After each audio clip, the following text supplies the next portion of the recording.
PI Samo Rewang UMI yang terlibat aksi begal motor di Jalan Letnan Murad 20 Ilir diamankan oleh anggota Reskrim Polsek Ilir Timur 1 sesaat habis melakukan aksinya. Berikut dengan barang bukti motor punya korban. Pada waktu kejadian, korban lagi sama kawan-kawannya, lalu korban diadang oleh kedua tersangka make senjata landep yang digawa sehingga membuat korban ketakutan terus nyerah ke motornya. Kamu ngapain?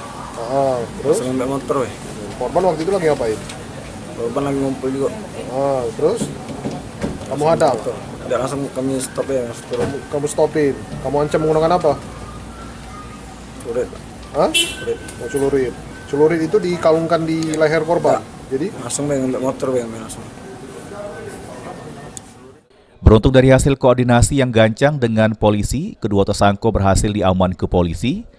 Kompol Edi Rahmat Mulyana selaku Kapolsek Ilir Timur 1, salah si tersangka yang diamankan berstatus residivis jero kasus yang sama.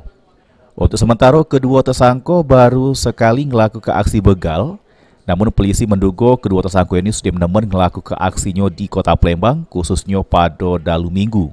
Dan salah satu tersangka yang kita amankan ini merupakan residivis, ya, pernah dalam kasus yang sama pencurian dengan kekerasan juga. Ini untuk sementara baru satu laporan, tapi indikasinya setiap malam minggu, ya, setiap weekend kemungkinan orang-orang ini yang beraksi di wilayah Kota Palembang. Polisi ini masih nyari sikok rewang kedua tersangka pas jalan ke aksinya. Selanjutnya, oleh polisi, kedua tersangka dijeblos ke jero tahanan Polsek Ilir Timur 1. Firman Hidayat, PAL TV.